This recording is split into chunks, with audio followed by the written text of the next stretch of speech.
밤마다 화장실 가느라 잠 설치는 분들 주목하십시오. 단 하루 만에 꿀잠 자는 비결이 있습니다.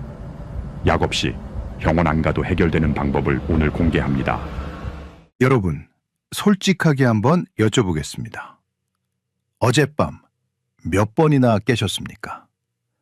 한 번, 두 번, 아니면 서너 번. 자다가 화장실 가고 싶어서 눈이 떠질 때, 아이고, 내가 늙어서 주책이네 하고 그냥 넘기지 않으셨습니까? 제가 오늘 소개할 분은 76 대신 박순자 어르신입니다. 이분은 정말 고우시고 정정하신 분인데 저한테 오셨을 때 얼굴이 흑빛이셨습니다. 이유를 들어보니 밤이 무섭다고 하십니다. 매일 밤 4번, 많으면 5번씩 소변 때문에 깨시는 겁니다. 캄캄한 새벽에 비몽사몽 화장실을 가다가 문지방에 걸려 넘어질 뻔한 게 한두 번이 아니라고 하셨습니다. 낮에는 너무 피곤해서 경로당 가서 친구분들과 이야기하다가도 꾸벅꾸벅 조시고요. 그러다 보니 내가 치매가 오는 건 아닌가? 덜컥 겁이 나셨답니다. 혹시 지금 이 이야기를 듣고 어머, 저거 내 얘기네? 하고 뜨끔하신 분들 계시죠? 네, 맞습니다. 이게 남의 일이 아닙니다. 대한민국 65세 이상 어르신 10명 중 6명이 밤마다 겪고 계신 야간뇨라는 질병입니다. 네, 제가 방금 질병이라고 말씀드렸습니다. 많은 분들이 나이 들면 당연히 그런 거지, 방광이 늙어서 그런 거지 하고 참으십니다. 하지만 여러분, 이거 절대 참으시면 안 됩니다. 단순히 잠 좀 설치는 문제가 아닙니다. 밤에 자꾸 깨면 우리 뇌에 치명적인 독소가 쌓입니다. 푹 자야 뇌 속에 쌓인 노폐물이 씻겨나가는데 자꾸 깨니까 그게 안 되는 겁니다. 이게 쌓이면 치매로 이어집니다. 게다가 박순자 어르신처럼 어두운 밤에 화장실 가시다가 낙상사고라도 당하시면 고관절이 부러져서 평생 누워 지내실 수도 있습니다. 야간뇨는 내 몸이 보내는 아주 위급한 구조 신호입니다. 그런데 정말 다행인 소식이 있습니다. 박순자 어르신은 제가 알려드린 방법을 딱 하루 실천하시고 나서 그날 밤 화장실 가는 횟수가 절반으로 줄었습니다. 일주일 뒤에는 밤새 한 번도 안 깨고 주무셨다고 저한테 고맙다고 전화를 주셨습니다. 수술했냐고요? 아닙니다. 비싼 약을 드셨냐고요? 아닙니다. 돈 한 푼 안 들이고 집에서 당장 할 수 있는 방법들입니다. 몰라서 못했던 거지 알면 누구나 고칠 수 있습니다. 오늘 제가 의사 생활 20년의 노하우를 담아 밤새 화장실 안 가고 아침까지 푹 주무시는 확실한 해결책 5가지를 알려드리겠습니다. 이 영상 끝까지 보시는 분들은 오늘 밤부터 당장 인생이 바뀌실 겁니다. 본격적인 이야기에 앞서서 오늘 이 영상이 기대되신다면 좋아요 버튼 꾹 눌러주세요. 그리고 꿀잠이라고 2글자만 남겨주세요. 자, 서로는 길게 하지 않겠습니다. 박순자 어르신이 어떻게 하루 만에 화장실 가는 횟수를 확 줄였는지 그 핵심 비결 2가지를 먼저 말씀드리겠습니다. 이건 돈 드는 것도 아니고 지금 당장 여러분 댁에서 하실 수 있는 겁니다.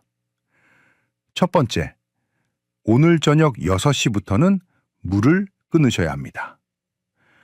물만 안 드시는 게 아니라 국물, 과일, 차 전부 다 끊으셔야 합니다. 목이 정말 마르시면 입만 살짝 축이는 정도로 끝내십시오. 박순자 어르신이 저한테 억울하다고 하셨습니다. 선생님, 저는 건강 생각해서 저녁 먹고 나서 꼭 둥글레차 따뜻하게 한 잔 마십니다. 그리고 TV 보면서 비타민 먹는다고 사과나 배를 깎아 먹어요. 그게 제 유일한 낙인데 그걸 하지 말라고요? 네, 하지 마셔야 합니다. 어르신들이 밤에 깨는 가장 큰 이유가 바로 그 건강 챙기겠다고 드신 수분 때문입니다. 왜 그런지 설명을 드릴게요. 우리가 젊었을 때는 저녁에 물을 벌컥벌컥 마시고 자도 밤새 한 번도 안 깼습니다. 왜 그랬을까요? 우리 뇌 속에 아주 똑똑한 문지기가 하나 살고 있기 때문입니다. 전문 용어로는 항이뇨 호르몬이라고 하는데 쉽게 말해서 소변을 농축시키는 호르몬입니다. 이 문지기는 밤이 되면 활동을 시작합니다. 밤에는 주인님이 주무셔야 하니까 소변량을 줄여라 하고 신장에 명령을 내립니다.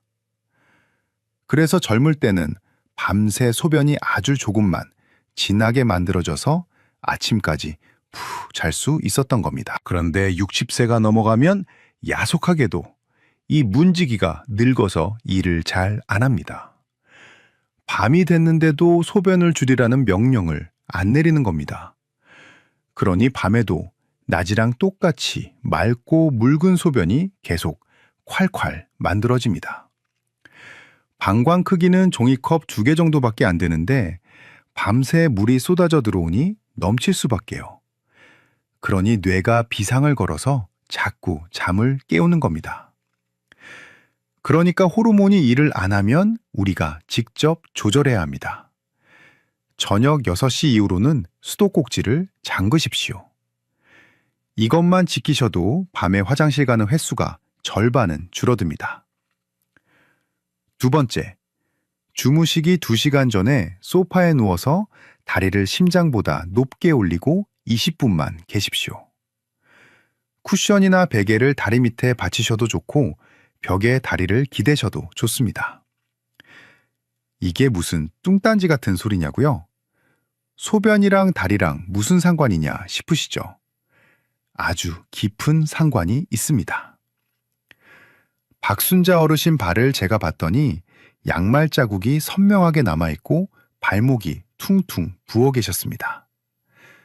이게 다 물입니다.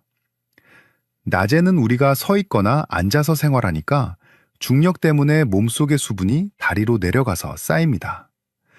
하수구에 물 고이듯이 종아리에 물이 꽉 차 있는 겁니다. 그런데 밤에 잠자려고 자리에 딱 누우면 어떻게 될까요? 다리에 고여있던 그 많은 물이 중력이 없어지니까 다시 위로 올라옵니다. 신장으로 돌아가고 결국 콩팥으로 들어갑니다. 콩팥 입장에서는 날벼락입니다. 주인이 자려고 누웠는데 갑자기 엄청난 양의 물이 밀려 들어오니까 콩팥은 이걸 빨리 소변으로 만들어서 내보내려고 합니다. 여러분이 잠든 지 1~2시간 만에 소변이 마려워서 깨는 이유가 바로 이겁니다. 다리에 있던 물이 방광으로 다 모인 겁니다. 그러니까 어떻게 해야겠습니까? 그 물을 잘 때 빼지 말고 자기 전에 미리 빼버리자는 겁니다. 저녁 드시고 TV 보실 때 다리를 높게 올리고 20분만 있어 보십시오. 그러면 다리에 있던 물이 순환되면서 소변으로 만들어집니다. 그리고 주무시기 직전에 화장실 가서 그걸 싹 비우고 주무시는 겁니다. 그러면 밤새 방광에 찰 물이 미리 다 빠져나갔으니까 훨씬 편안하게 주무실 수 있습니다. 박순자 어르신도 다리 올리기를 한 날이랑 안 한 날 차이가 하늘과 땅 차이라고 하셨습니다. 자, 정리합니다. 저녁 6시 이후 물 잠그기, 자기 전 다리 올려서 물 빼기. 이 2가지만 오늘 밤 당장 실천해 보십시오. 내일 아침 개운함이 완전히 다르실 겁니다. 이 중요한 정보를 나만 알면 안 되겠죠? 주변에 밤잠 설치는 친구분들에게 이 영상 공유해 주시면 그분들에게도 생명의 은인이 되실 겁니다. 자, 물도 끊었고 다리도 올렸는데 여전히 밤에 깨신다는 분들, 지금 당장 드시는 약봉투를 확인하셔야 합니다. 이게 3번째 비결입니다. 혹시 혈압약을 저녁 식사 후에 드시고 계시지 않습니까? 만약 그렇다면 범인은 바로 그 약일 확률이 매우 높습니다. 박순자 어르신도 그러셨습니다. 선생님, 아침에는 정신없어서 자꾸 까먹으니까 마음 편하게 저녁 먹고 혈압약을 먹습니다. 라고 하셨거든요. 아주 성실한 환자분이셨죠. 그런데 그 성실함이 오히려 독이 되고 있었습니다. 고혈압약 중에는 이뇨제 성분이 들어있는 경우가 아주 많습니다. 이뇨제가 뭡니까? 말 그대로 소변을 억지로 만들어서 배출시키는 약입니다. 몸속의 수분을 빼내서 혈관 압력을 낮추는 원리거든요. 이 약의 효과는 보통 드시고 나서 6시간에서 8시간 동안 지속됩니다. 자, 계산을 한번 해볼까요? 저녁 7시에 이 약을 드셨습니다. 그러면 밤 1시, 새벽 3시, 새벽 5시, 우리가 한창 자야 할 그 시간에 약 기운이 돌면서 콩팥을 쥐어짜 소변을 만들어냅니다. 내 의지와 상관없이 약 기운 때문에 화장실을 가게 되는 겁니다. 그래서 제가 박순자 어르신께 처방을 바꿔드렸습니다. 어르신, 이 약은 무조건 아침 식사하시고 드세요. 딱 시간만 바꿨습니다. 그랬더니 어떻게 됐을까요? 낮에는 어차피 활동하니까 화장실 자주 가는 게 크게 문제 안 되잖아요. 낮에 소변을 다 배출하고 나니 밤에는 콩팥도 쉴 수 있게 된 겁니다. 여러분도 다음 병원 진료 때 의사 선생님께 꼭 여쭤보십시오. 선생님, 제가 밤에 소변 때문에 너무 힘든데 혹시 제 약 중에 이뇨제가 들어있나요? 아침으로 옮겨도 될까요? 이 질문 하나가 여러분의 밤을 구원할 수 있습니다. 네 번째 비결, 이건 조금 연습이 필요합니다. 밤에 깼을 때 뇌의 거짓말에 속지 않는 훈련입니다. 박순자 어르신은 성격이 깔끔하셔서 자다가 조금만 요의가 느껴져도 벌떡 일어나서 화장실로 달려가셨습니다. 그런데 가서 보면 소변이 많이 나옵니까? 아닙니다. 찔끔 나오고 맙니다. 그런데도 느낌은 엄청 급했거든요. 이게 바로 뇌가 보내는 가짜 신호, 절박뇨입니다. 우리 방광은 생각보다 큽니다. 종이컵 두세 잔은 거뜬히 담을 수 있습니다. 그런데 나이가 들면 방광 센서가 예민해져서 반컵만 차도 뇌한테 주인님 꽉 찼습니다. 지금 당장 비워야 합니다. 라고 거짓 보고를 올립니다. 밤에 자다가 깼을 때 바로 화장실로 달려가는 습관은 이 거짓말쟁이 센서를 더 예민하게 만듭니다. 아, 주인이 내 말 듣고 바로 반응하네? 하고 학습을 해버리는 거죠. 그래서 훈련이 필요합니다. 오늘 밤부터는 자다가 깼는데 소변이 마렵다? 시계를 보지 마시고 침대에 가만히 누워서 마음속으로 숫자를 세십시오. 딱 2분. 숫자로는 120까지만 천천히 세보십시오. 심호흡을 크게 하면서 이건 가짜다. 내 방광은 아직 튼튼하다. 라고 생각하십시오. 신기하게도 2분을 참으면 그 급하던 느낌이 거짓말처럼 사라지는 경우가 많습니다. 그리고 다시 잠들 수 있습니다. 박순자 어르신도 처음에는 선생님 참다가 이불에 지도 그리면 어떡해요? 하고 겁내셨는데 막상 해보니 100가지 세기도 전에 다시 잠드신 날이 많았다고 합니다. 아침에 일어나서 가보면 소변 양도 충분하고요. 이게 바로 방광 용량을 늘리고 뇌를 교육하는 최고의 치료법입니다. 마지막으로 짧게 덧붙이자면 혹시 코를 심하게 고시는 분들 계시죠? 수면 무호흡증이 있으면 우리 심장이 숨 막혀 살려줘 하면서 비명을 지릅니다. 그러면 심장에서 아주 강력한 이뇨 호르몬을 뿜어냅니다. 몸에 물이 너무 많아서 숨이 막히나 보다. 빨리 물을 빼라 하고 착각을 하는 거죠. 그래서 코 고시는 분들은 밤새 소변이 폭포수처럼 만들어집니다. 만약 주변에서 당신 자다가 숨 안 쉬더라 하는 소리 들으셨다면 비뇨기과가 아니라 수면 검사를 먼저 받아보셔야 할 수도 있습니다. 코골이만 고쳐도 야간뇨가 싹 사라지는 경우가 정말 많거든요. 자, 약 먹는 시간 바꾸기, 깨자마자 2분 참기, 그리고 코골이 점검하기. 여기까지 챙기셨으면 이제 여러분은 야간뇨와 이별할 준비가 90% 끝났습니다. 도움이 되셨나요? 더 건강한 정보를 계속 받아보시려면 구독 버튼과 알림 설정 버튼 지금 꾹 눌러주세요. 여러분의 클릭 한 번이 제가 영상을 만드는 큰 힘이 됩니다. 지금까지 배운 내용들이 머릿속에 둥둥 떠다니시죠? 이걸 어떻게 실천해야 할지 막막하실까봐 박순자 어르신이 실제로 실천하고 계신 24시간 야간요 탈출 시간표를 제가 직접 짜드렸습니다. 여러분은 고민하지 마시고 이 시간표 그대로 딱 3일만 따라해 보십시오. 자, 박순자 어르신의 하루는 아침 7시에 시작됩니다. 눈 뜨자마자 제일 먼저 하시는 일이 뭘까요? 네, 바로 물 한 잔 드시고 혈압약을 드시는 겁니다.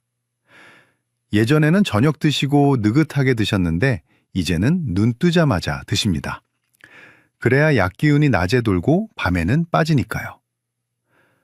오전과 낮 시간은 자유입니다. 이때 중요한 건 물 마시기입니다. 많은 분들이 밤에 화장실 가기 싫다고 낮부터 물을 안 드시는데 그러면 큰일 납니다. 낮에는 충분히 드셔야 합니다. 그래야 몸속 노폐물이 빠져나갑니다. 박순자 어르신도 낮에는 좋아하는 커피도 한잔 하시고 찌개도 드시고 마음껏 드십니다. 하지만 오후 5시가 되면 비상벨이 울립니다. 이때부터 서서히 워밍업을 하셔야 합니다. 오후 5시 이후로는 카페인 음료는 딱 끊으십시오. 그리고 과일도 이때까지만 드셔야 합니다. 저녁 식사 후에 깎아 먹는 배 한 조각, 수박 한 쪽이 밤새 여러분을 괴롭히는 주범입니다. 오후 6시 저녁 식사 시간입니다. 이때부터는 국물 금지입니다. 밥 말아 드시지 마시고 건더기 위주로 식사하십시오. 식사 후에 습관적으로 물 한 컵 드시던 것도 반 컵으로 줄이셔야 합니다. 박순자 어르신이 처음에 이걸 제일 힘들어하셨습니다. 선생님, 저녁에 입이 심심해서 어떻게 해요? 그래서 제가 알려드린 비법이 있습니다. 바로 얼음 물고 있기입니다. 목이 너무 마르면 물을 벌컥벌컥 드시지 말고 얼음 조각 하나를 입에 넣고 사탕처럼 천천히 녹여 드십시오. 그러면 갈증은 해소되면서 실제 마시는 물의 양은 아주 적습니다. 이거 정말 효과 좋습니다. 저녁 8시 드라마 보실 시간이죠? 이때 소파에 그냥 앉아 계시지 말고 쿠션을 높게 쌓아서 다리를 올려두십시오. 아니면 바닥에 누워서 다리를 소파 위에 척 걸치십시오. 딱 20분입니다. 낮 동안 다리에 고였던 물이 쪼르륵 내려와서 방광으로 모이는 시간입니다. 밤 10시 잠자리에 들기 직전에 마지막으로 화장실을 다녀옵니다. 쥐어 짜듯이 비우고 오십시오. 그리고 침대에 눕습니다. 혹시 새벽 2시에 눈이 떠지셨나요? 바로 일어나지 마십시오. 아, 내 뇌가 또 속는구나 생각하시고 침대에서 심호흡하면서 숫자를 120까지 세십시오. 만약 120까지 셌는데도 정말 못 참겠다 싶으면 그때 다녀오십시오. 하지만 대부분은 그 전에 다시 잠드실 겁니다. 자, 이렇게 실천하시려다 보면 꼭 궁금한 게 생기실 겁니다. 진료실에서 어르신들이 가장 많이 묻는 질문 2가지만 딱 짚어드리겠습니다. 첫 번째 질문. 선생님, 늙어서 물 안 마시면 피가 끈적해져서 뇌졸중 온다던데요. 정말 많이들 걱정하시죠. 결론부터 말씀드리면 낮에 충분히 드셨다면 절대 걱정하실 필요 없습니다. 우리 몸은 그렇게 허술하지 않습니다. 낮에 섭취한 수분으로 밤사이 혈액순환 돌리는데 아무 문제 없습니다. 오히려 밤에 물 많이 드셔서 잠 설치는 게 혈압 올리고 뇌 건강에 더 안 좋습니다. 안심하고 끊으십시오. 두 번째 질문. 배뇨일지 그거 꼭 써야 합니까? 귀찮은데. 네, 귀찮으시죠? 매일 쓰실 필요 없습니다. 딱 3일만 써보십시오. 정확하게 몇 밀리리터인지 잴 필요도 없습니다. 종이컵으로 대충 반 컵이다, 한 컵 가득이다, 이 정도만 표시하면 됩니다. 이게 왜 중요하냐면 밤에 깼을 때 소변 양이 많으면 물 조절을 더 해야 하는 거고 양이 쥐오줌만큼 적은데 자꾸 깨면 방광 예민증이라 약을 드셔야 할 수도 있거든요. 이걸 구별하는 가장 정확한 방법이 바로 여러분의 기록입니다. 병원 가실 때 이 3일치 기록만 들고 가셔도 의사 선생님이 아이고 어르신 정말 훌륭한 환자분이십니다 하고 쌍수 들고 반기실 겁니다. 어떻습니까? 생각보다 어렵지 않죠? 박순자 어르신도 처음엔 내가 이걸 어떻게 해 하셨지만 딱 하루 해보시고는 몸이 가벼워서 살 것 같다고 하셨습니다. 여러분도 오늘 밤 딱 하루만 저를 믿고 따라해 보십시오. 믿져야 본전 아닙니까? 그런데 그 본전이 여러분의 인생을 바꿀 수도 있습니다. 자, 이제 의지만 다지시면 됩니다. 댓글창에 실천 딱 2글자만 남겨주세요. 나도 오늘부터 박순자 할머니처럼 해보겠다는 여러분의 다짐을 보여주십시오. 서로 댓글 보면서 응원도 해주시면 더 좋겠죠? 여러분, 긴 시간 동안 제 이야기 들어주셔서 정말 감사합니다. 오늘 들으신 내용이 꽤 많아서 내가 이걸 다 기억할 수 있을까 걱정되시죠? 복잡한 의학 이론은 다 잊으셔도 좋습니다. 하지만 여러분의 꿀잠을 위해 이 3가지 핵심 수칙만큼은 꼭 기억하셔야 합니다. 냉장고 문에 적어두셔도 좋습니다. 첫째, 저녁 6시 이후로는 내 입에 들어가는 물, 과일, 국물에 통행 금지를 내리십시오. 내 몸속 콩팥도 밤에는 쉬어야 합니다. 야속하게도 나이 들면 저절로 잠기는 수도꼭지가 고장난다고 말씀드렸죠? 그러니 여러분이 직접 손으로 잠그셔야 합니다. 저녁 식사 후 입가심, 과일 한 조각의 유혹을 뿌리치십시오. 그 작은 참음이 밤새 여러분의 단잠을 지켜주는 가장 강력한 방패가 됩니다. 둘째, 잠들기 전 20분 다리를 심장보다 높게 올리십시오. 중력 때문에 하루 종일 다리로 쏠렸던 체액을 제자리로 돌려놓는 시간입니다. 이걸 안 하고 주무시면 그 물이 밤새 방광을 공격합니다. TV 보실 때 멍하니 계시지 말고 베개를 쌓아놓고 다리를 올려두세요.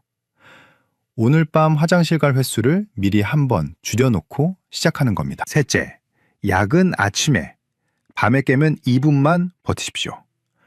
혈압약은 의사 선생님과 상의해서 아침으로 옮기시고 밤에 자다가 깼을 때는 내 뇌가 보내는 거짓 신호에 속지 마십시오. 바로 일어나지 말고 침대에서 120을 세는 여유를 가지십시오. 그 짧은 기다림이 예민해진 방광을 튼튼하게 만드는 최고의 훈련이 됩니다. 제가 처음에 말씀드렸던 박순자 어르신 기억나시죠? 불과 한 달 전만 해도 그분에게 밤은 공포의 시간이었습니다. 오늘 밤엔 또 몇 번이나 깰까? 자다가 넘어져서 다치지는 않을까 하는 불안감 때문에 해가 지는 게 무섭다고 하셨습니다. 하지만 지금은 어떠신 줄 아십니까? 선생님, 이제는 아침에 눈 뜨는 게 너무 개운하고 행복합니다. 라고 하십니다. 밤새 푹 주무시니까 피부 혈색이 달라지셨고 낮에 피곤해하지 않으시니 손주들과 놀이터에서 뛰어놀 힘이 생기셨답니다. 야간요가 사라지니 잃어버렸던 삶의 활력과 자신감이 되돌아온 겁니다. 여러분, 야간요는 절대 나이듦의 당연한 결과가 아닙니다. 늙었으니까 참고 살아야 하는 불편함도 아닙니다. 내 몸의 원리를 알고 조금만 습관을 바꾸면 충분히 고칠 수 있는 질환입니다. 오늘 제가 알려드린 방법들을 오늘 밤부터 딱 3일만 독하게 마음먹고 실천해 보십시오.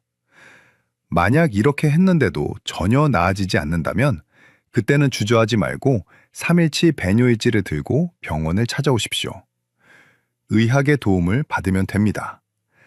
중요한 건 절대 포기하지 않고 내 몸을 돌보겠다는 여러분의 의지입니다. 여러분의 밤이 더 이상 화장실을 오가는 고통의 시간이 아니라 내일을 위한 달콤한 휴식의 시간이 되기를 진심으로 바랍니다. 오늘 밤은 부디 한 번도 깨지 않고 편안한 꿈 꾸시길 제가 온 마음을 다해 응원하겠습니다. 지금까지 대한민국 어르신들의 든든한 건강 주치의였습니다. 감사합니다. 병원에서 절대 알려주지 않는 노후의 비밀을 공개합니다. 암 덩어리보다 더 치명적인 세금 폭탄의 위험성. 제발 이 5가지는 멈추십시오. 지난주였습니다. 76세 되신 김철수 어르신께서 가슴을 부여잡고 응급실에 실려오셨습니다. 얼굴은 하얗게 질려 계셨고 식은땀을 비오듯 흘리시더군요. 저는 직감적으로 급성 심근경색인가 싶어 급하게 심전도 검사를 하고 응급처치를 준비했습니다. 그런데 검사 결과는 정상이었습니다. 심장 혈관은 깨끗했고 혈압만 조금 높았을 뿐 신체적으로는 아무런 이상이 없었습니다. 제가 어르신의 손을 잡고 차분히 여쭤봤습니다. 어르신, 도대체 무슨 일이 있었던 겁니까? 어디가 그렇게 아프세요? 그러자 어르신은 떨리는 손으로 품 안에서 구겨진 편지 봉투 하나를 꺼내 보여주셨습니다. 그건 병원 진단서가 아니었습니다. 바로 국세청에서 날아온 세무조사 사전 통지서였습니다. 어르신은 억울함에 목이 메어 말씀하셨습니다. 선생님, 제가 평생 먹을 거 안 먹고 입을 거 안 입어서 모은 돈입니다. 손주 녀석 대학 가서 기죽지 말라고 학비 좀 보태주고 아들 녀석 전세금 모자란다길래 조금씩 떼어준 게 전부인데 이게 죄가 됩니까? 나라에서 내 노후자금을 다 뺏어가겠답니다. 어르신의 병명은 신장마비가 아니라 억울함으로 인한 급성 화병이었습니다. 여러분, 이 이야기가 남의 일 같으십니까? 절대 그렇지 않습니다. 지금 대한민국 국세청은 과거와는 완전히 다른 차원의 진단 장비를 갖췄습니다. 예전에는 사람이 일일이 장부를 뒤졌지만 지금은 인공지능 AI 시스템이 24시간 쉬지 않고 여러분의 계좌를 들여다보고 있습니다. 우리가 병원에서 MRI를 찍으면 몸속 아주 작은 종양까지 찾아내듯이 국세청 AI는 여러분이 자녀에게, 손주에게 보낸 돈의 흐름을 1원 단위까지 추적해냅니다. 많은 분들이 잘못 알고 계신 민간요법이 하나 있습니다. 하루에 1,000만 원만 안 넘으면 괜찮다더라. 990만 원씩 쪼개서 보내면 국세청도 모른다더라 하는 이야기 들어보셨을 겁니다. 의사로서 단호하게 말씀드립니다. 그건 병을 고치는 게 아니라 병을 더 키우는 아주 위험한 행동입니다. AI 시스템은 여러분이 돈을 쪼개서 보내는 그 패턴 자체를 이상징후로 포착합니다. 마치 심전도 모니터에 부정맥 신호가 잡히는 것처럼 국세청 모니터에 여러분의 이름이 빨간불로 뜨게 되는 겁니다. 올해 나라 살림이 많이 어렵다고 합니다. 세수가 부족하다는 뉴스가 연일 나오고 있죠. 이건 무슨 뜻일까요? 세금을 걷어야 하는 정부 입장에서는 더 촘촘한 그물망을 던질 수밖에 없다는 뜻입니다. 고액 자산가들만 잡는 게 아닙니다. 평범하게 살아오신 여러분이 가족을 위해 쓴 돈이 자칫하면 탈세라는 무시무시한 병명이 되어 돌아올 수 있습니다. 김철수 어르신처럼 응급실에 실려오지 않으시려면 지금 당장 예방주사를 맞으셔야 합니다.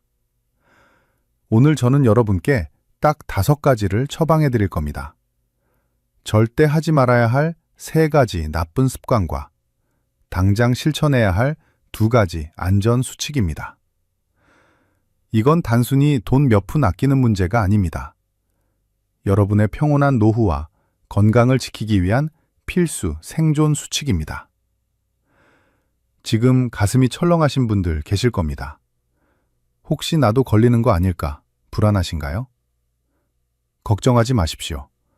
병을 알면 고칠 수 있습니다. 오늘 제가 드리는 처방전대로만 하시면 세금 폭탄이라는 무서운 합병증을 막을 수 있습니다. 오늘 이 영상이 여러분의 가정을 지키는 백신이 되길 바랍니다. 본격적인 치료를 시작하기 전에 마음의 준비가 되셨다면 좋아요 버튼 한번 꾹 눌러주십시오. 그리고 댓글에 준비라고 2글자만 남겨주시면 제가 힘을 내서 여러분의 통장 건강을 확실하게 지켜드리겠습니다. 자, 이제 김철수 어르신의 진료 기록을 보면서 도대체 어떤 잘못된 습관이 어르신의 통장을 망가뜨렸는지 하나씩 짚어보겠습니다. 지금부터 종이와 펜을 꺼내십시오. 아니면 휴대폰 화면을 캡처할 준비를 하십시오. 의사가 환자에게 절대 먹지 말라고 금지하는 음식이 있듯이 75세가 넘으셨다면 병원에서 의사가 권하더라도 선생님, 저는 그 거래 안 하겠습니다 하고 단호하게 거절해야 할 3가지 행동이 있습니다. 이건 단순히 벌금을 무는 수준이 아닙니다. 멀쩡하던 여러분의 자산을 중환자실로 보내는 지름길입니다. 첫 번째, 절대로 990만 원씩 쪼개서 이체하지 마십시오. 이것이야말로 가장 위험한 민간요법입니다. 많은 분들이 이렇게 속삭입니다. 1000만 원 넘게 보내면 국세청에 보고되니까 990만 원씩 나눠서 보내면 아무도 모를 거야. 정말 그럴까요? 이건 마치 독약을 한 번에 마시면 죽으니까 10번에 나눠서 마시면 건강해질 거라고 믿는 것과 똑같습니다. 금융 시스템에는 STR이라는 의심거래 보고 장치가 있습니다. 이 시스템은 여러분이 1000만 원이라는 기준을 피하기 위해 일부러 금액을 쪼개는 패턴을 기가 막히게 찾아냅니다. 990만 원씩 3일 연속으로 보낸다거나 500만 원씩 일주일 간격으로 보낸다? AI는 이걸 보자마자 이렇게 진단합니다. 아, 이 사람은 법을 피하려는 의도가 있구나. 고의적인 탈세 환자구나. 차라리 한 번에 보내고 떳떳하게 선령하면 될 일을 괜히 숨기려다 가산세가 40%까지 붙는 괘씸죄 처방을 받게 됩니다. 호미로 막을 것을 가래로도 못 막는 상황이 벌어지는 겁니다. 두 번째, 생활비 명목으로 보낸 돈을 자녀가 저축하거나 투자하게 절대 두지 마십시오. 김철수 어르신이 바로 이 함정에 걸려 넘어지셨습니다. 어르신은 아들이 서울살이가 팍팍할까봐 매달 100만 원씩 생활비로 보내주셨습니다. 그런데 아들이 워낙 알뜰해서 그 돈을 안 쓰고 차곡차곡 모아 주식 투자를 했습니다. 이게 왜 문제가 되냐고요? 세법이라는 의학사전에서 정의하는 생활비는 소모품입니다. 우리 몸에 들어와서 에너지로 쓰이고 사라져야 하는 영양소 같은 겁니다. 그런데 그 돈이 사라지지 않고 아들 통장에 그대로 남아서 주식이 되고 적금이 되었다? 국세청은 이걸 생활비가 아니라 자산 증식, 즉 증여로 판단합니다. 밥 사 먹으라고 준 돈으로 집을 사거나 주식을 샀다면 그건 더 이상 생활비가 아닙니다. 용도에 맞지 않는 약을 쓴 부작용으로 세금 고지서가 날아오는 겁니다. 세 번째, 소득이 있는 다 큰 자녀에게 생활비를 보내지 마십시오. 이게 한국 부모님들이 제일 많이 하는 실수입니다. 내 자식이 직장 다니면서 월급 300만 원, 400만 원을 받아도 부모 눈에는 늘 부족해 보이죠.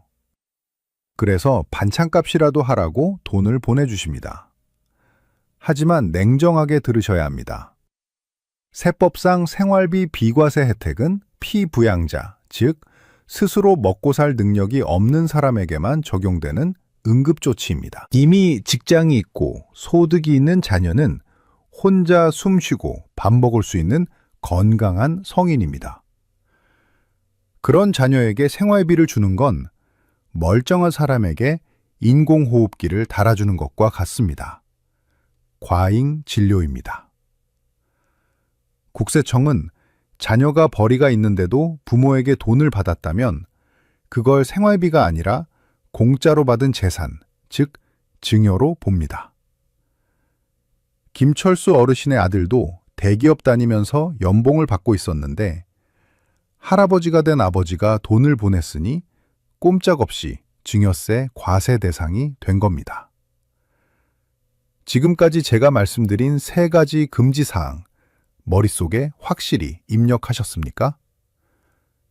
쪼개서 보내지 말 것, 생활비로 저축하지 말 것, 돈 버는 자녀에게 생활비 주지 말 것. 이 3가지 나쁜 습관만 끊으셔도 여러분은 세무조사라는 무서운 질병에서 80%는 벗어나신 겁니다. 하지만 여기서 끝이 아닙니다. 하지 말아야 할 걸 알았으니 이제는 어떻게 해야 안전한지 올바른 치료법을 아셔야겠죠? 합법적으로 세금 한 푼 안 내고 당당하게 자녀를 도울 수 있는 특효 처방전이 있습니다. 궁금하시다면 이 영상을 주변 친구분들에게도 공유해 주세요. 카카오톡으로 딱 한 번만 공유하시면 내 친구의 노후 자금까지 지켜주는 생명의 은인이 되실 수 있습니다. 김철수 어르신은 제 설명을 여기까지 듣고는 이렇게 하소연하셨습니다. 선생님, 하지 말아야 할 건 알겠는데 그럼 자식 힘든 거 뻔히 보면서 모른 척 하라는 겁니까? 부모 마음이 어떻게 그럽니까? 저는 어르신의 거친 손을 꼭 잡고 말씀드렸습니다. 아닙니다. 자녀를 도울 방법이 분명히 있습니다. 세금이라는 부작용 없이 아주 안전하고 합법적으로 자산을 이전하는 3대 면역 강화 처방전이 있습니다. 지금부터 그 비법을 공개합니다. 첫 번째 처방전, 10년 주기 면역 백신을 맞으십시오. 의학적으로 가장 안전하고 확실한 방법입니다. 여러분, 파상풍 주사나 독감 예방 주사도 맞는 주기가 있죠? 증여세도 똑같습니다. 딱 10년이라는 주기만 지키면 세금을 한 푼도 안 내고 목돈을 줄 수 있습니다. 성인 자녀에게는 10년 동안 5천만 원까지, 미성년 손주에게는 2천만 원까지 세금이 면제됩니다. 그리고 이 한도는 10년이 지나면 다시 리셋됩니다. 자녀가 30세일 때 5천만 원을 주고 40세가 되면 또 5천만 원, 50세에 또 5천만 원. 이렇게 계획만 잘 세우면 평생 1억 5천만 원이라는 큰 돈을 세금 걱정 없이 물려줄 수 있습니다. 하지만 여기서 정말 중요한 핵심이 하나 있습니다. 많은 분들이 5천만 원 안 넘으니까 그냥 줘도 되겠지 하고 신고를 안 하십니다. 이건 마치 예방주사는 맞았는데 진료 기록을 남기지 않는 것과 같습니다. 나중에 국세청이 이 돈 어디서 났냐고 물으면 증명할 길이 막막해집니다. 반드시 홈택스에 들어가서 증여세 신고를 하십시오. 낼 세금이 0원이라도 신고는 무조건 해야 합니다. 이 신고 기록이 바로 여러분을 평생 지켜줄 국가공인 진단서가 되어줍니다. 10년 뒤, 20년 뒤에 어떤 조사가 나와도 이 기록 한 장이면 모든 의심을 잠재울 수 있습니다. 두 번째 처방전, 다이렉트 주사요법을 쓰십시오. 병원비나 등록금처럼 꼭 필요한 돈을 지원해 줄 때는 자녀의 통장을 거치지 말고 기관으로 바로 쏘셔야 합니다. 우리가 응급 환자에게 약물을 투여할 때 혈관은 못 찾으면 링거를 꽂을 수 없죠. 자녀의 통장이 바로 그 막힌 혈관입니다. 예를 들어 보겠습니다. 손주 대학 등록금 500만 원을 도와주고 싶습니다. 보통은 아들 통장에 500만 원을 보내고 아들이 그 돈으로 학교에 냅니다. 이러면 국세청 AI는 이렇게 판단합니다. 할아버지가 아들한테 현금을 줬네? 이건 증여다. 중간 과정은 중요하지 않습니다. 돈이 아들 통장에 찍히는 순간 증여가 됩니다. 그럼 어떻게 해야 할까요? 할아버지가 학교 계좌로 등록금을 직접 입금하십시오. 아들 통장을 거치지 않고 학교나 병원 원무과로 바로 보내는 겁니다. 이렇게 하면 할아버지가 손주 교육비를 직접 부담했다는 사실이 명확해집니다. 우리 세법은 피부양자의 교육비와 치료비에 대해서는 사회 통념상 인정되는 범위 내에서 비과세 혜택을 줍니다. 단, 이때도 주의할 점은 있습니다. 아들이 소득이 아주 많아서 충분히 낼 능력이 있는데도 할아버지가 내준다면 문제가 될 수 있습니다. 하지만 아들이 경제적으로 빠듯한 상황이라면 이 다이렉트 주사요법이 가장 안전한 치료법이 됩니다. 세 번째 처방전, 꼼꼼한 진료 차트를 남기십시오. 송금할 때 메모 남기는 습관, 이게 바로 여러분의 생명줄입니다. 의사가 환자를 진료하고 차트를 안 쓰면 어떻게 됩니까? 나중에 의료 분쟁이 생겼을 때 의사가 아무리 잘했다고 주장해도 소용없습니다. 기록이 없으면 진실을 증명할 수 없기 때문입니다. 은행 앱에서 송금하실 때 메모란을 그냥 비워두지 마십시오. 그냥 용돈, 이체, 이렇게 성의 없이 쓰셔도 안 됩니다. 구체적인 병명과 처방을 적듯이 상세하게 적으세요. 4월 생활비 및 식대, 어머니 무릎 수술비 대납, 전세자금 2천만 원 대여, 이렇게 적으셔야 합니다. 왜 이렇게까지 해야 하냐고요? 세무조사는 보통 3년, 5년 뒤에 나옵니다. 여러분, 3년 전 5월 12일에 보낸 200만 원이 무슨 돈이었는지 기억나십니까? 절대 기억 못합니다. 기억 못하면 소명을 못하고, 소명을 못하면 세금을 내야 합니다. 하지만 송금 메모가 남아있다면 이야기가 달라집니다. 그 메모 한 줄이 바로 강력한 법적 증거가 됩니다. 아, 이때 보낸 돈은 생활비였구나. 이건 빌려준 돈이었구나. 하고 국세청 조사관도 고개를 끄덕이게 됩니다. 자, 정리해 볼까요? 10년 주기 면역 백신 챙기기, 다이렉트 주사요법 활용하기, 꼼꼼한 진료 차트 남기기. 이 세 가지 처방전만 잘 지키셔도 여러분의 자산 건강은 100세까지 끄떡없습니다. 하지만 이론을 아는 것과 실천하는 건 또 다릅니다. 당장 오늘부터 아침, 점심, 저녁으로 어떻게 실천해야 하는지 구체적인 하루 일과표를 짜드리겠습니다. 머리 아픈 세금 고민, 이제 습관 하나로 끝내드리겠습니다. 오늘 제가 알려드린 처방전이 마음에 드셨다면 구독 버튼과 알림 설정 버튼을 꾹 눌러주세요. 여러분의 구독 한 번이 제가 더 좋은 건강 정보와 자산 정보를 연구하는데 큰 힘이 됩니다. 자, 이제 수술실에서 나와 재활 훈련을 시작할 시간입니다. 제가 김철수 어르신께 딱 3단계로 이루어진 자가 진단 체크리스트를 만들어 드렸습니다. 여러분도 오늘부터 은행 앱을 켜기 전에 마치 혈압을 재듯이 이 세 가지를 먼저 체크하셔야 합니다. 아주 간단하지만 효과는 확실합니다. 첫 번째 단계, 투약 전 성분 확인입니다.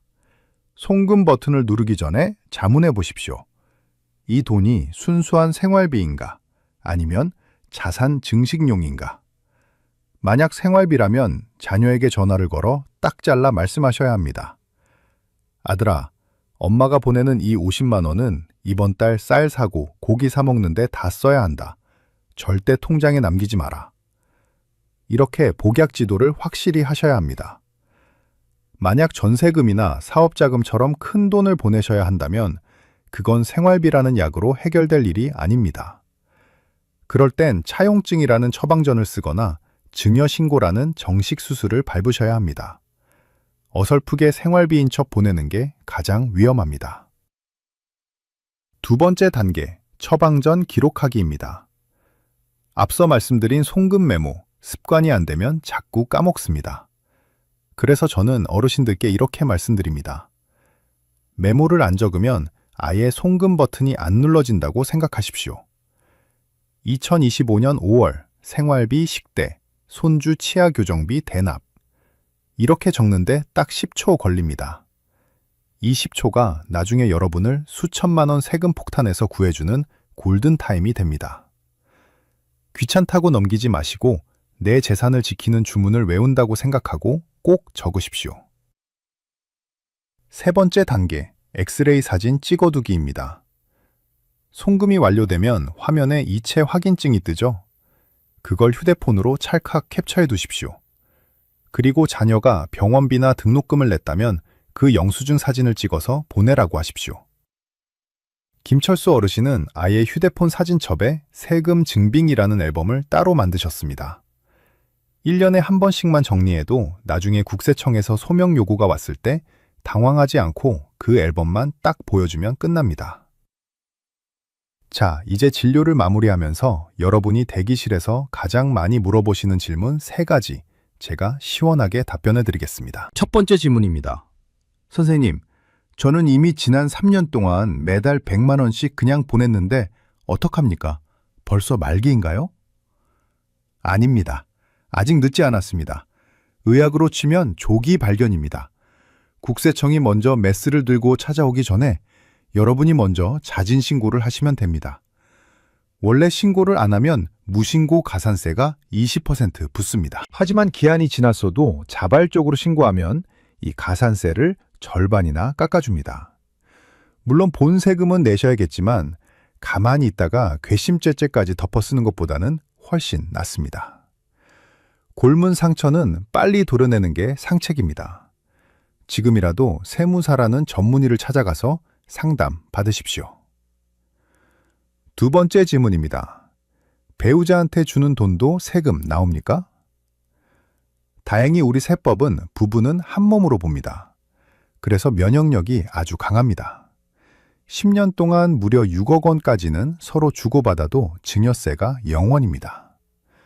웬만한 아파트 전세금 정도는 부부끼리 주고받아도 아무 문제가 없다는 뜻입니다. 단, 주의사항이 있습니다.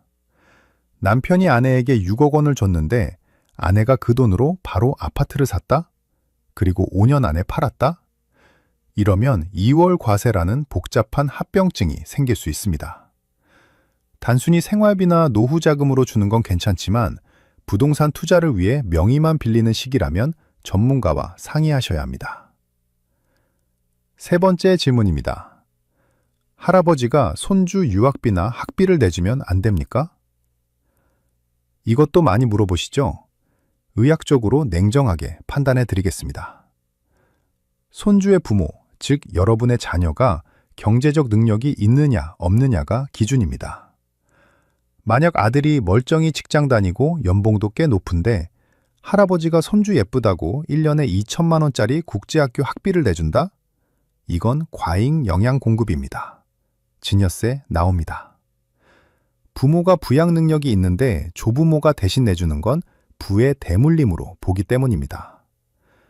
하지만 아들이 갑자기 실직했거나 아파서 돈을 못 버는 상황이라면 그때 할아버지가 내주는 학비는 구호물자로 인정받아 비과세가 될 수 있습니다. 즉, 자녀의 경제적 건강 상태를 먼저 체크하셔야 합니다. 여러분, 오늘 배운 내용이 머릿속에 좀 그려지십니까? 복잡해 보여도 원리는 하나입니다. 숨기지 말고 기록하고 원칙대로 하라. 이것만 지키시면 국세청 AI도 여러분을 건드릴 수 없습니다. 자, 오늘부터 당장 이 안전수칙을 실천해보겠다. 내 통장 내가 지키겠다. 다짐하신 분들은 댓글에 실천이라고 2글자만 남겨주세요.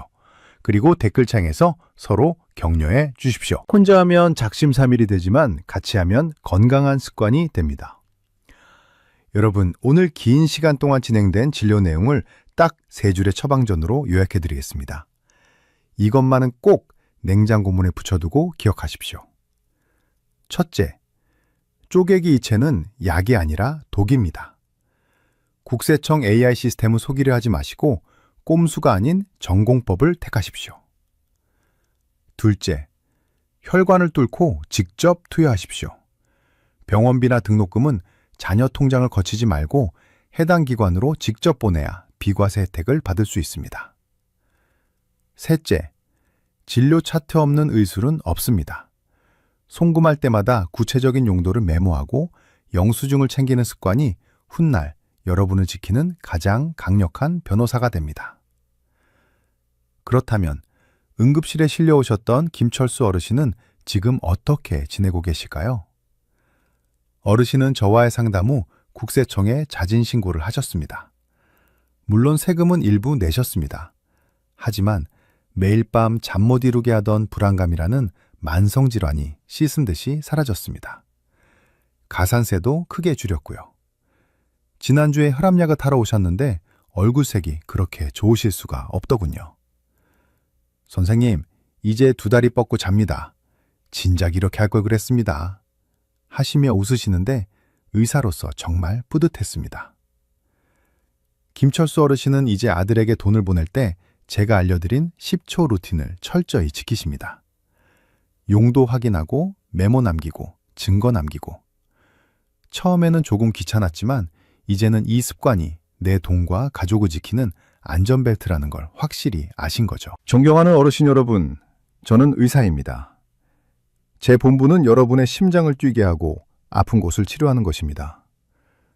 하지만 제가 20년 넘게 환자분들을 뵈면서 깨달은 것은 몸만 튼튼하다고 해서 행복한 노후가 완성되는 건 아니라는 사실입니다.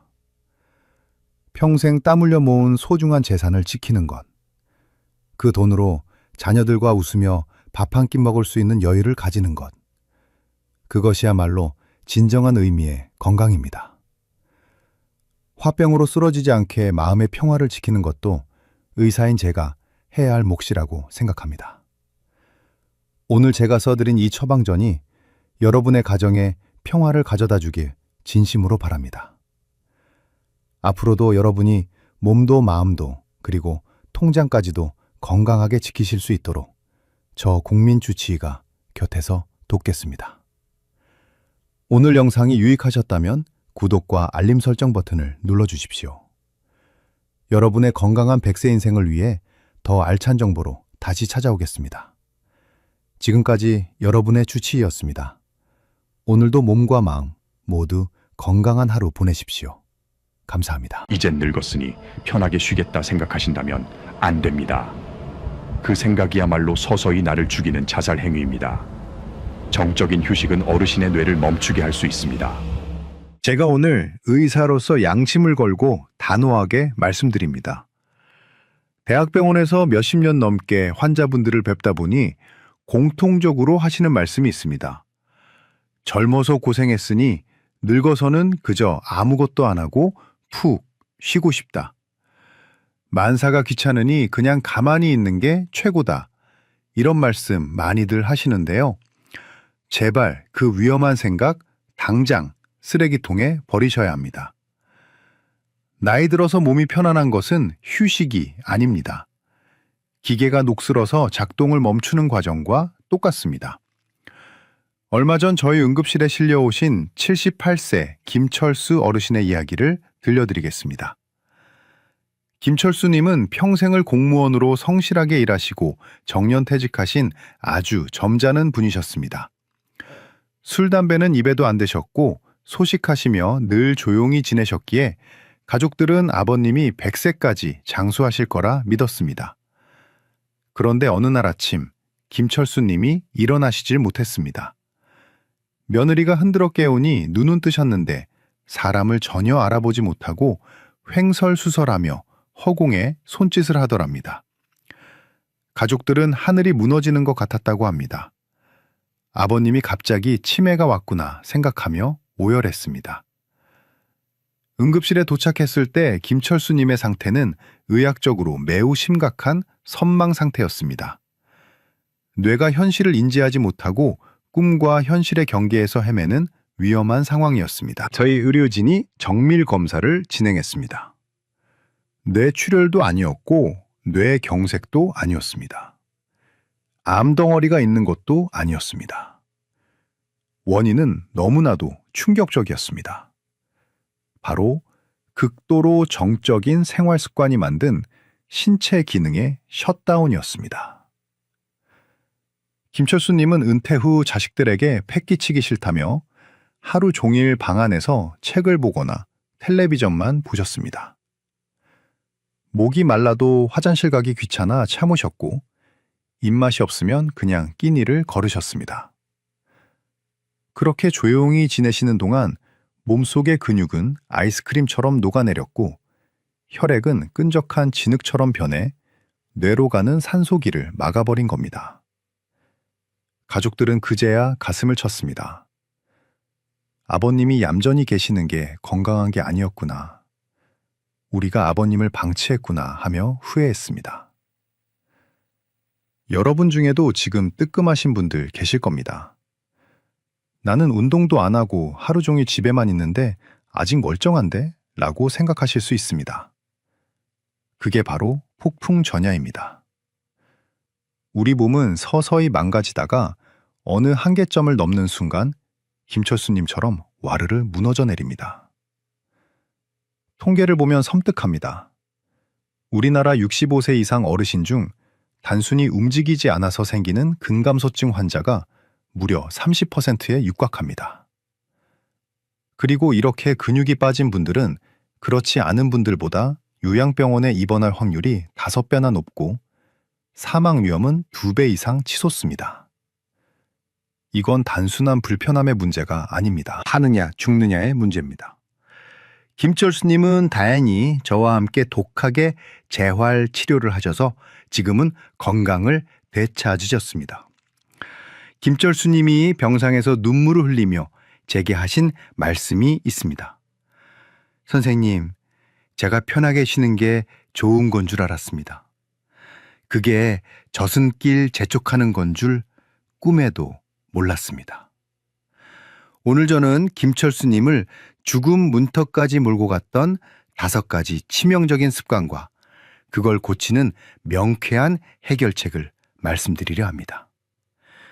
지금부터 들려드릴 이야기는 병원에서도 잘 해주지 않는 이야기입니다. 하지만 여러분의 남은 30년을 결정지을 생존 수칙입니다. 오늘 영상이 기대되신다면 지금 바로 좋아요 버튼 한번 눌러주십시오. 그리고 댓글에 기대 2글자만 남겨주시면 감사하겠습니다. 여러분의 관심이 저에게는 가장 큰 응원이 됩니다. 지금부터 메모할 준비를 해주세요. 댓글을 메모장으로 쓰셔도 좋습니다. 오늘 제가 말씀드릴 이 3가지 신체 습관은 78세 김철수님을 죽음의 문턱에서 끌어올린 동아줄이자 여러분이 앞으로 10년 이상 건강하게 2발로 걸어 다닐 수 있게 만드는 생명보험입니다. 돈 드는 것 아닙니다. 당장 오늘부터 실천할 수 있는 것들입니다. 첫 번째 해결책입니다.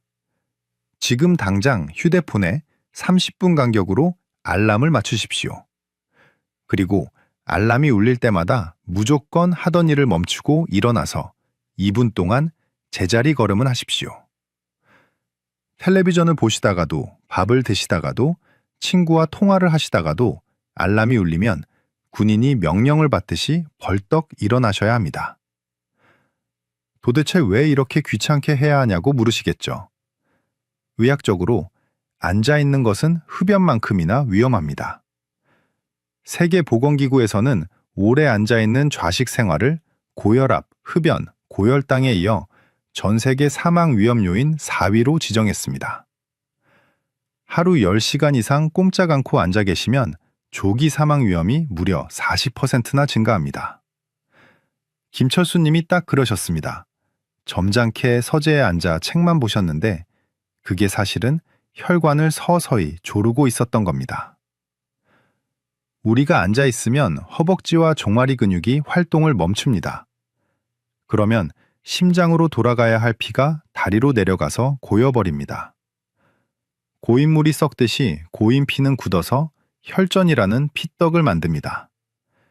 이 피떡이 혈관을 타고 둥둥 떠다니다가 뇌혈관을 막으면 뇌경색이고 심장혈관을 막으면 심근경색이 되는 겁니다. 하지만 희망은 있습니다. 연구 결과에 따르면 30분마다 딱 2분씩만 일어나서 움직여 주셔도 혈류 속도가 정상으로 돌아오고 혈관이 막히는 것을 막을 수 있습니다. 하루에 10번만 하셔도 20분 운동입니다.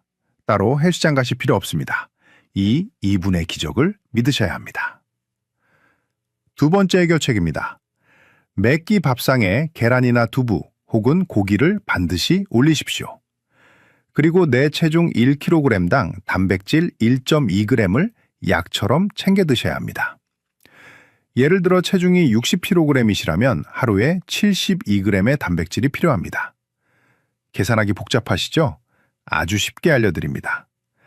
아침에는 삶은 계란 2개, 점심에는 생선 1토막, 저녁에는 두부 반모. 이렇게만 드셔도 충분합니다. 밥이랑 김치만 드시는 식사는 이제 절대 안 됩니다. 왜 이렇게 단백질에 목숨을 걸어야 할까요? 70대가 넘어가면 근육은 여러분의 생각보다 훨씬 더 빠르게 사라집니다. 분당 서울대병원 연구에 따르면 70대 근육량은 30대, 40대에 비해 무려 30%나 줄어듭니다. 더 무서운 사실을 알려드릴까요? 여러분이 감기 몸살로 일주일만 자리에 누워 계시면 근육량이 10%나 빠집니다. 자연 상태에서 10년 동안 빠질 근육이 단 일주일 만에 사라지는 겁니다. 김철수 님이 응급실에 오셨을 때 제가 다리를 만져보고 깜짝 놀랐습니다. 허벅지가 앙상한 나뭇가지 같았습니다. 근육은 우리 몸의 에너지 저장소이자 혈당 조절 장치입니다. 근육이 없으면 먹은 음식이 에너지로 쓰이지 못하고 그대로 혈액 속에 남아 당뇨병을 만듭니다. 게다가 근육에서 나오는 마이오카인이라는 물질은 뇌세포를 보호하는 역할을 하는데 근육이 마르면 이 보호막이 사라져 치매 위험까지 치솟습니다. 근육은 단순히 힘 자랑하기 위해 필요한 게 아닙니다. 생존을 위한 필수 장기입니다. 세 번째 해결책입니다. 목이 마르지 않아도 시간을 정해두고 숙제를 하듯이 물을 마시십시오.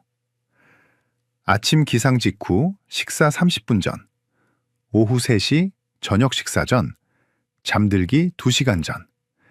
이렇게 하루 6잔에서 8잔을 억지로라도 드셔야 합니다. 화장실 가기 귀찮다고 물 안 드시는 분들 정말 많은데 이건 제 명을 재촉하는 지름길입니다.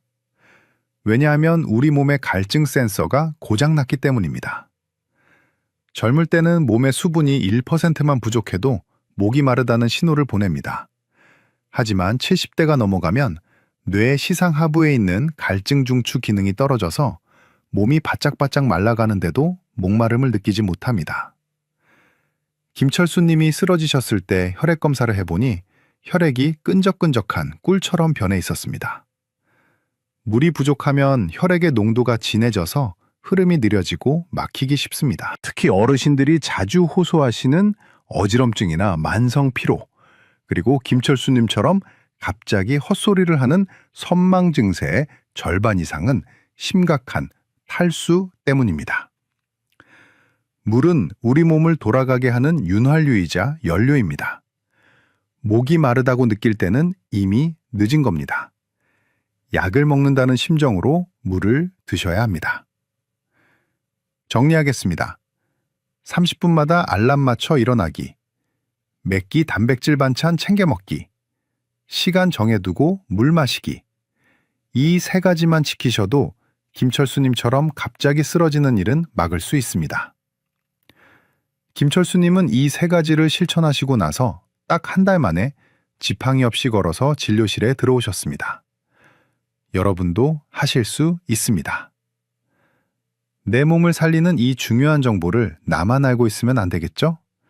지금 바로 카카오톡 공유하기 버튼을 눌러서 가족 단체방이나 소중한 친구분들에게 보내주세요. 여러분의 공유 한 번이 사랑하는 사람의 생명을 구할 수도 있습니다. 여러분, 몸을 아무리 건강하게 만들어놔도 나를 나답게 만드는 뇌가 무너져버리면 아무 소용이 없습니다. 지금부터 말씀드릴 2가지 습관은 여러분의 뇌와 마음을 지키는 최후의 보루입니다. 김철수 님이 단순히 몸만 쇠약해진 게 아니라 왜 사람을 못 알아보는 선망까지 겪으셔야 했는지 그 결정적인 이유가 바로 여기에 있습니다. 4번째 해결책입니다. 귀찮아도 억지로 나가서 사람을 만나시고 귀가 조금이라도 안 들리면 당장 보청기를 끼십시오. 일주일에 최소 2번은 경로당이든 복지관이든 종교 모임이든 정기적으로 나가는 곳이 있어야 합니다. 그리고 가족이나 친구와 매일 10분 이상 수다를 떠십시오. 별 할 말이 없어도 날씨 이야기라도 하셔야 합니다. 김철수 님이 왜 방 안에만 틀어박히셨는지 아십니까? 성격이 괴팍해서가 아니었습니다. 귀가 잘 안 들리기 시작하면서부터였습니다. 친구들이 말을 걸어도 잘 못 알아들으니 자꾸 되묻는 게 창피하고 자존심이 상하셨던 겁니다. 그래서 에라 모르겠다 하고 그냥 혼자 지내기를 택하신 거죠. 이게 뇌에는 치명타였습니다. 의학적으로 사회적 고립은 뇌를 쪼그라들게 만드는 가장 강력한 독입니다. 미국 공중보건국에서는 고독을 하루에 담배 15개비를 피우는 것과 똑같은 발암물질급 위험 요소로 규정했습니다. 플로리다 대학교의 10년 추적 연구 결과를 보면 사회적으로 고립된 노인은 치매 발병 위험이 무려 40%나 높았습니다. 우리 뇌는 사람을 만나서 표정을 읽고 대화를 주고받을 때 가장 활발하게 움직입니다. 그런데 혼자 있으면 뇌의 이 기능이 멈춥니다. 특히 난청을 방치하면 외부 자극이 차단되면서 뇌의 인지 기능이 급격히 떨어집니다. 보청기는 단순히 소리를 듣게 해주는 기계가 아닙니다. 뇌로 가는 자극 통로를 뚫어주는 뇌신경 치료기입니다. 김철수님께 제가 사정사정해서 보청기를 맞춰드렸더니 처음에는 시끄럽다고 싫어하셨지만 지금은 친구분들 목소리가 들리니 살 것 같다고 하십니다. 대화가 되니까 표정이 살아나셨습니다. 5번째 해결책입니다. 뇌를 편하게 두지 말고 제발 들들 볶으십시오. 매일 다니던 산책로 말고 낯선 길로 가십시오. 오른손잡이라면 밥 먹을 때나 양치할 때 왼손을 써보십시오. 스마트폰으로 손주에게 영상통화 거는 법을 배우십시오. 익숙한 것, 편한 것만 찾으시면 뇌는 굳어버립니다. 김철수님의 하루는 지난 10년 동안 복사기처럼 똑같았습니다. 똑같은 시간에 일어나서 똑같은 반찬을 드시고 똑같은 텔레비전 프로그램을 보셨습니다. 뇌 입장에서는 새로운 정보를 처리할 필요가 전혀 없었던 겁니다. 뇌과학에서는 신경가소성이라는 개념이 있습니다. 뇌세포는 죽을 때까지 새로운 자극을 주면 새로운 연결망을 만들어냅니다. 이게 바로 뇌의 회춘입니다. 하지만 자극이 없으면 있던 연결망도 끊어집니다.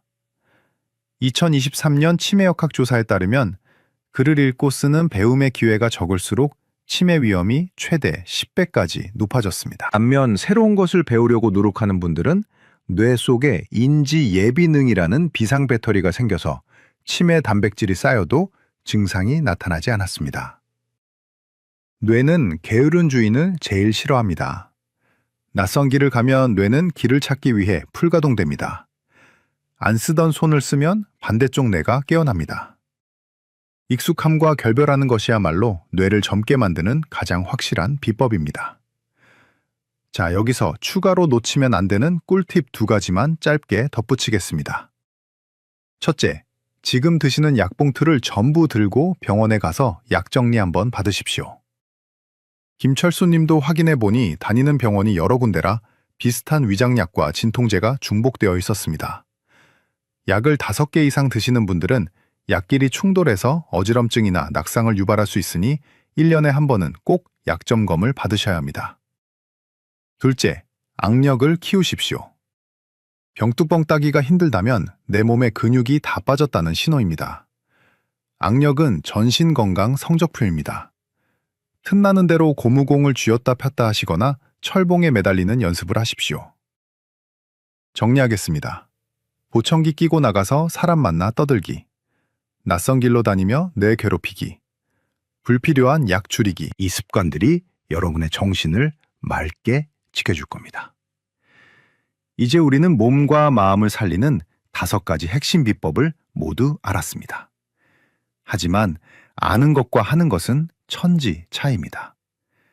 다음 시간에는 이 5가지를 실제 하루 일과 속에 어떻게 녹여내야 하는지 김철수님의 기적 같은 24시간 루틴표를 공개하고 여러분이 가장 궁금해하실 질문들을 시원하게 해결해 드리겠습니다. 오늘 영상이 도움이 되셨다면 구독 버튼과 알림 설정 버튼을 꾹 눌러주세요. 여러분의 클릭 한 번이 제가 더 유익한 건강정보 영상을 만드는데 큰 힘이 됩니다. 여러분, 오늘 배운 내용을 귀로만 듣고 흘리시면 아무 소용이 없습니다. 그래서 제가 김철수 어르신께 직접 짜드린 기적의 하루 시간표를 공개합니다. 죽다 살아난 김철수님이 3개월째 매일 실천하고 계신 루틴입니다. 복잡하지 않습니다. 여러분도 내일 아침부터 똑같이 따라하시면 됩니다. 김철수님의 다시 태어난 하루는 아침 7시에 시작됩니다. 눈을 뜨자마자 침대 옆에 둔 물 한 잔을 시원하게 들이키십니다. 밤새 끈적해진 피를 묽게 만드는 생명수입니다. 그리고 아침 식사가 완전히 바뀌었습니다. 예전에는 물 말아서 장아찌랑 드셨는데 지금은 삶은 계란 2개와 두부 반모를 꼭 챙겨 드십니다. 밥 양은 반으로 줄이고 단백질로 배를 채우시는 겁니다. 식후에는 바로 산책을 나가십니다. 이때 중요한 포인트가 있습니다. 매일 다니던 공원길이 아니라 일부러 골목길을 이리저리 바꿔가며 걸으십니다. 길을 찾느라 두리번거리면서 뇌를 깨우는 겁니다. 오전 10시부터 오후 5시까지는 알람이 김철수님을 지배합니다. 휴대폰에 30분마다 알람을 맞춰두셨습니다. 텔레비전을 보시다가도 알람이 울리면 조건반사처럼 일어나서 제자리 걸음을 2분 동안 하십니다. 처음에는 귀찮아 하셨는데 이제는 몸이 찌뿌둥할 때쯤 알람이 울려서 오히려 시원하다고 하십니다. 점심때는 경로당에 가십니다. 보청기를 끼고 가셔서 친구분들과 큰 소리로 웃고 떠드십니다. 점심 메뉴에 고기가 나오면 체면 차리지 않고 듬뿍 담아 드십니다. 오후 시간은 배움의 시간입니다. 낮잠을 주무시는 대신 스마트폰을 꺼내십니다. 요즘은 유튜브로 트로트 가사 받아쓰기를 하고 계십니다. 손가락을 계속 움직이고 가사를 외우려고 애쓰면서 뇌세포를 자극하는 겁니다. 중간중간 목이 마르지 않아도 물병을 비우는 숙제도 잊지 않으십니다. 저녁 7시 이후에는 전략이 바뀝니다. 저녁 식사 때는 생선 한 토막을 꼭 드시고 물 섭취는 딱 끊으십니다. 밤에 화장실 가느라 잠을 설치지 않기 위해서입니다. 그리고 주무시기 전에는 따님에게 전화를 거십니다. 오늘 경로당에서 있었던 일, 점심에 먹은 반찬 이야기 등 소소한 수다를 10분 동안 떠십니다. 마지막으로 침대에 앉아서 다리 들기 운동 10번을 하시고 주무십니다. 이렇게 사신 지 딱 3개월 만에 김철수님은 지팡이를 던져버리셨고 기억력 검사 점수도 정상으로 돌아왔습니다. 여러분도 충분히 하실 수 있습니다. 그런데 막상 실천하려고 하면 걱정되는 부분들이 있으실 겁니다. 진료실에서 어르신들이 가장 많이 물어보시는 질문 3가지를 제가 속 시원하게 해결해 드리겠습니다. 첫 번째 질문입니다. 무릎이 아픈데 스쿼트나 걷기 운동을 해도 되나요? 무릎이 아픈데 억지로 걷거나 쪼그려 앉는 스쿼트를 하시면 절대 안 됩니다. 관절 다 망가집니다. 대신 무릎에 체중이 실리지 않는 운동을 하셔야 합니다. 의자에 엉덩이를 깊숙이 붙이고 앉으셔서 한쪽 다리를 쭉 펴고 발끝을 몸쪽으로 당긴 채 5초간 버티십시오. 이걸 양쪽 번갈아 10번씩 하시면 됩니다. 허벅지 근육은 단단해지면서 무릎 관절에는 전혀 무리가 가지 않는 최고의 운동입니다. 수영장에서 물속 걷기를 하시는 것도 강력 추천합니다. 두 번째 질문입니다. 물을 많이 마시면 화장실을 너무 자주 가서 귀찮아요. 이건 전략이 필요합니다. 물 마시는 시간을 해 떠 있는 시간으로 몰아서 배치하십시오. 아침에 일어나서 점심때까지 그리고 오후 5시 전까지 집중적으로 드십시오. 그리고 저녁 7시 이후에는 목이 마를 때만 입을 축이는 정도로 제한하십시오. 이렇게 하시면 낮에는 충분히 수분 공급이 되고 밤에는 화장실 때문에 깨는 일을 줄일 수 있습니다. 단, 전립선 비대증이나 과민성 방광이 심하신 분들은 비뇨의학과 상담을 먼저 받으시고 물량을 조절하셔야 합니다. 세 번째 질문입니다. 고기나 계란을 먹으면 소화가 안 돼서 더부룩해요. 나이 들면 위장 기능이 떨어져서 당연한 증상입니다. 억지로 삼겹살이나 갈비를 드시라는 게 아닙니다. 소화가 잘 되는 단백질을 드시면 됩니다. 두부나 생선살은 고기보다 훨씬 소화가 잘 됩니다. 계란찜도 아주 좋습니다. 고기를 드실 때는 갈아 만든 고기나 아주 푹 삶은 수육 형태로 드시고 파인애플이나 키위리 같은 소화 효소가 많은 과일을 곁들이시면 훨씬 편안하실 겁니다. 한 번에 많이 드시지 말고 조금씩 자주 드시는 것도 방법입니다. 핑계는 이제 그만두셔야 합니다. 무릎이 아프면 앉아서 운동하면 되고 소화가 안 되면 두부를 드시면 됩니다. 방법은 다 있습니다. 중요한 건 하느냐 안 하느냐입니다. 김철수님이 해내셨듯이 여러분도 오늘부터 당장 시작하실 수 있습니다. 오늘 영상을 보시고 나도 김철수님처럼 오늘부터 실천하겠다 다짐하신 분들은 댓글에 실천이라고 2글자만 남겨주십시오. 아니면 숫자 1만 남기셔도 좋습니다. 여러분의 그 작은 다짐이 작심삼일로 끝나지 않도록 제가 댓글로 응원하겠습니다. 그리고 댓글창에서 서로 격려해 주시면 그 힘이 배가 됩니다. 우리 함께 건강해집시다. 긴 시간 동안 제 이야기에 귀 기울여 주셔서 정말 감사합니다. 오늘 제가 목이 터져라 강조했던 그 5가지 습관들, 복잡해서 기억나지 않으실까봐 딱 3줄로 요약해드리겠습니다. 지금 종이에 적으셔서 냉장고 혹은 가장 잘 보이는 곳에 붙여두십시오. 첫째, 30분마다 알람을 맞춰 무조건 일어나고 밥상에는 반드시 단백질을 올린다. 앉아있는 시간은 죽어가는 시간이고 움직이는 시간은 살아나는 시간입니다. 밥과 김치만 드시지 마시고 계란 한 알이라도 더 드셔서 소중한 근육을 지키십시오. 둘째, 목마르기 전에 물을 마시고 귀찮아도 나가서 사람을 만난다. 갈증은 내 몸이 보내는 구조 신호가 끊긴 상태입니다. 시간 맞춰 물을 드셔서 혈액을 돌리십시오. 그리고 고독은 담배보다 해롭습니다. 보청기를 끼고서라도 나가서 떠들고 웃으십시오. 셋째, 익숙한 길을 버리고 낯선 길로 다니며 뇌를 괴롭힌다. 편안함은 뇌의 무덤입니다. 매일 새로운 길, 새로운 배움으로 뇌세포를 깨우십시오. 여러분, 70대는 인생을 정리하는 시기가 아닙니다. 2번째 인생을 꽃피우는 시기입니다.